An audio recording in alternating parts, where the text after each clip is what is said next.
how do NBA teams and the players themselves really navigate this league? I mean, you've got high stakes, huge money, constant change.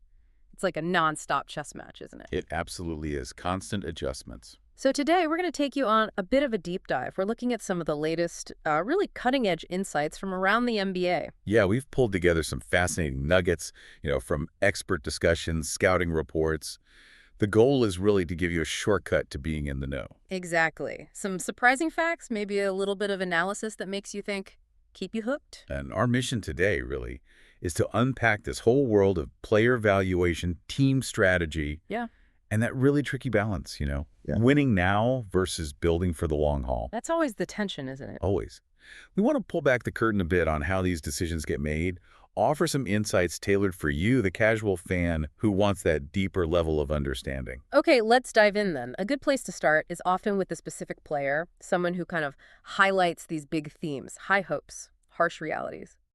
Let's talk about Kobe Bufkin of the Atlanta Hawks. Sure. He's a really fascinating case study here. He really is. Young guy entering year 3. Still only 21. He turns 22 in September, which remarkably makes him younger than some guys drafted just this past year, like Nikola Topic. Yeah, that youth factor is key. But the main thing with Bufkin, the elephant in the room, has just been his health. Right. I mean, he was a highly touted prospect, came in with expectations, but he's only played, 27 NBA games?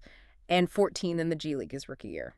Mostly because of injuries, right? Shoulder surgery was a big one. Exactly. Significant shoulder surgery. And that, understandably leads to fan frustration. There's this feeling of, well, we don't really know what this kid can do at the NBA level yet. It's hard to judge when someone's always on the sidelines. It really is. But if you look closer, especially that G League stint, there are some hidden gems there. Okay, tell me more. Because the NBA minutes are so limited. Well, in those 14 G League games, he put up numbers. Averaged 24 points, 6 boards, 5 assists. Pretty impressive stuff. That's solid production. It is. But maybe even more surprising, and maybe more important for his future, is the defense. The reports describe him as a really smart defender. Okay. Good on the ball, good as a help defender, but also, and this is key, an excellent communicator and organizer from the guard spot. Organizer. That's interesting for a young guard. Yeah, some reports suggest he could actually be a defensive culture setter. Yeah. Which is a huge statement for a guy with so few NBA games under his belt. Wow, a culture setter defensively. What in those G League games, specifically points to that kind of team impact beyond just being a good individual defender? That's a great question. It's not just about locking down his man.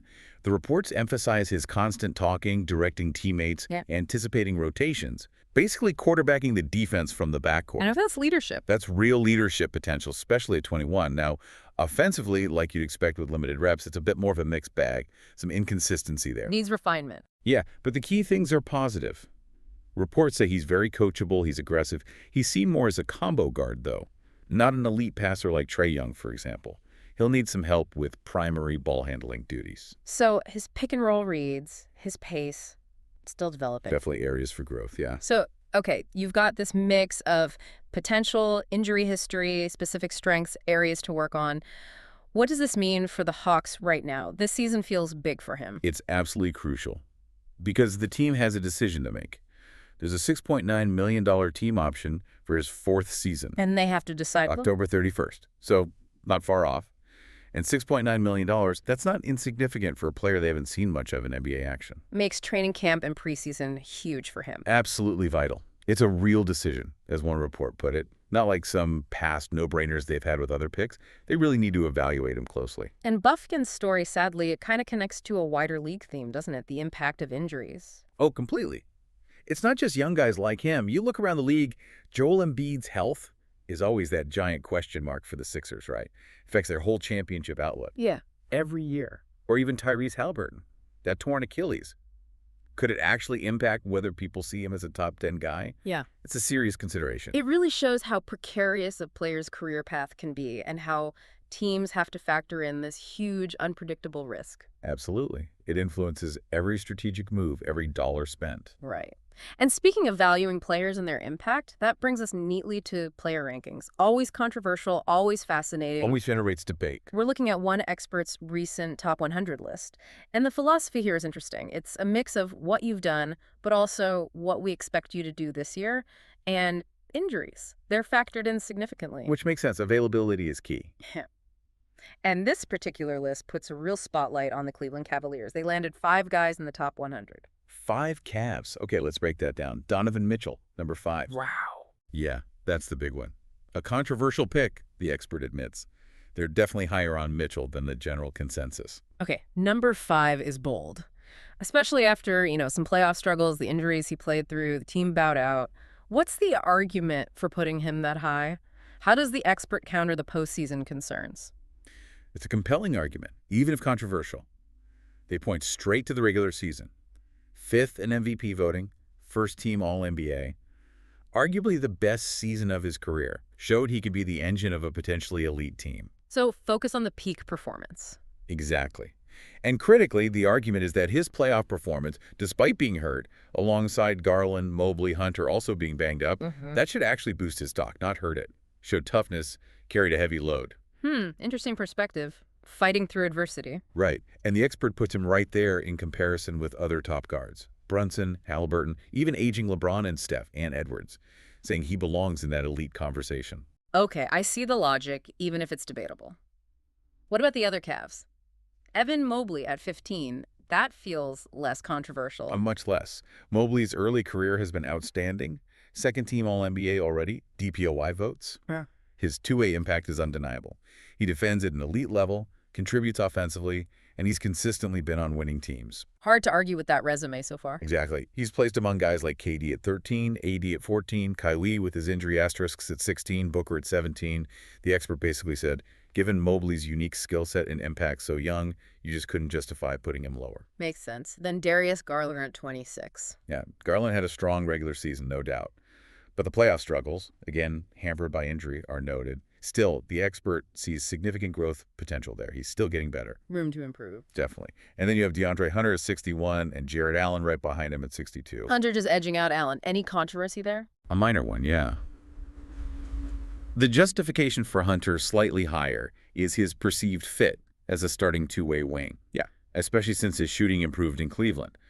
Allen is seen as, a very good 82-game player. But maybe not a postseason player. That's the expert's take, yeah. That his game maybe doesn't translate quite as well when things tighten up in the playoffs. Okay, and just for context, the very top of this list, the elite tier. According to this ranking, Jokic at 1, Giannis at 2, Luka at 3, and Shai Gilgeous-Alexander at 4. Heavy hitters.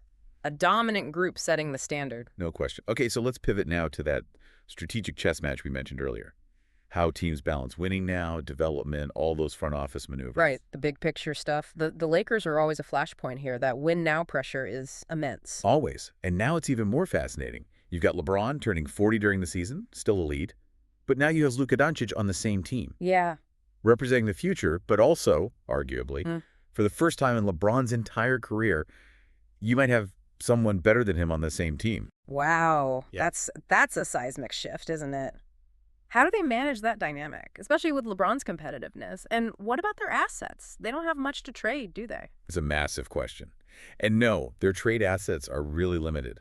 Basically, one future first-round pick in 2031, some swaps, very little contract flexibility. So no big splashy move likely? Probably not. Yeah. The experts suggest they'll likely try to choose both.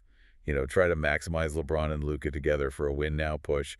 But realistically, they just play out the year with a pretty good team. They lack the firepower for a major upgrade. It's a real balancing act. Okay, shifting over to Golden State, the Jonathan Kuminga situation. That's another complex one. Oh, yeah. Still unfolding. He turned down that reported 2-year, $45 million extension offer. His playing time went down last year, despite showing flashes. And despite underlying stats showing the team plays well when he's out there with Curry and Green. Right. So what gives? The reports suggest the leadership, maybe specifically Coach Kerr, seems to not particularly value the way Jonathan Kuminga approaches and plays basketball. It's not just about talent, is it? Absolutely not. This feels like a deeper disconnect. Maybe it's philosophy, maybe decision-making, defensive consistency, how he fits their specific system.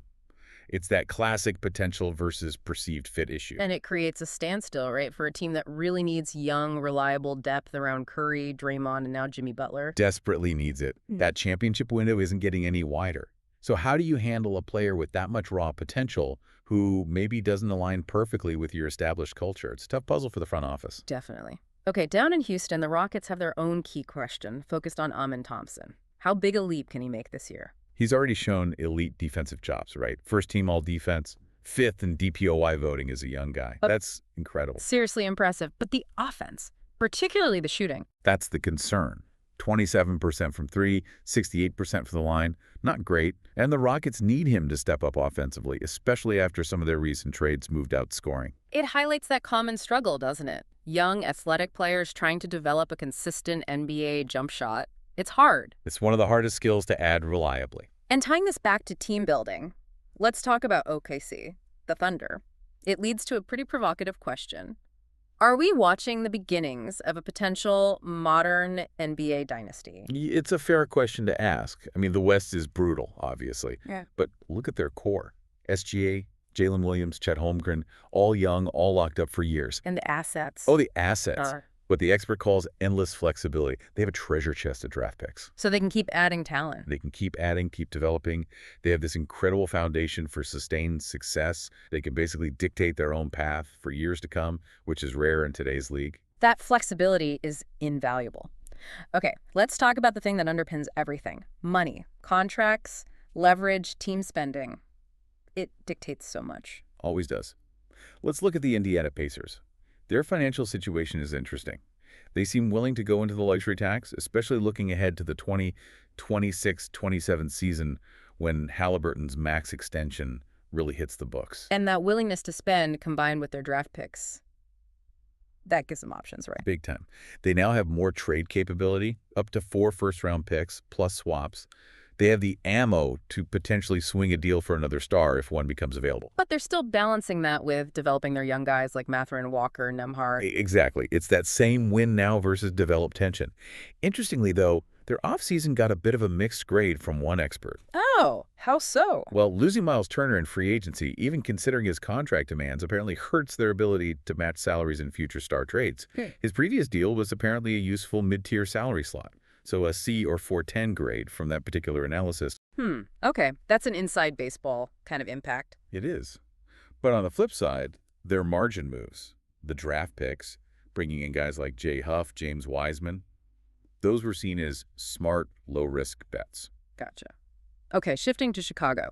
The Josh Giddey contract situation seems to be dragging on. It really is. Reports say multiple teams, the Warriors, 3 East teams, have inquired about a potential sign and trade. So Giddey's agent is using that interest as leverage. Absolutely. Trying to push that Bulls offer, reportedly around $22 million per year, closer to the $25 million mark he wants. It's been going for over a month, apparently. Shows the player wants a resolution and max value. Leverage is everything. And speaking of leverage, Coby White also with the Bulls. Yeah, his situation is maybe even more interesting. He's reportedly looking for more than $30 million a year when he hits free agency next summer. Wow, $30 million plus. And unlike Giddey, White will be an unrestricted free agent. Plus, he has a longer, more proven track record in Chicago, especially recently, averaging over 20 points per game. And the old saying holds true. Scorers get paid in the NBA. They absolutely do. That gives him serious leverage, especially with projections showing lots of teams will have significant cap space in 2026. So the Bulls have a tough decision coming. Do they potentially invest close to $60 million combined in a Giddey-White backcourt that hasn't proven it can lead to major team success? Exactly. It's a massive financial commitment that could really shape their future. Get it right, maybe it launches a new competitive era. Get it wrong, you could be stuck with expensive contracts and limited upside for years.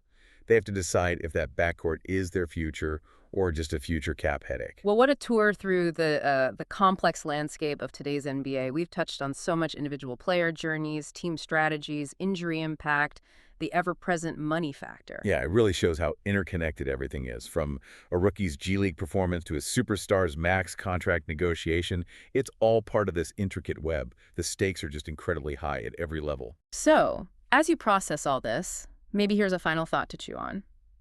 In this league, With so much talent, so much money involved, how much control does an individual player really have over their own career path versus, the bigger strategic plans and decisions of the teams they play for? It's a fascinating power dynamic, isn't it? Always shifting. We hope you enjoyed this deep dive into the strategy and business side of the NBA. Yeah, hope you found it insightful. Like and subscribe for more deep dives into the world of sports.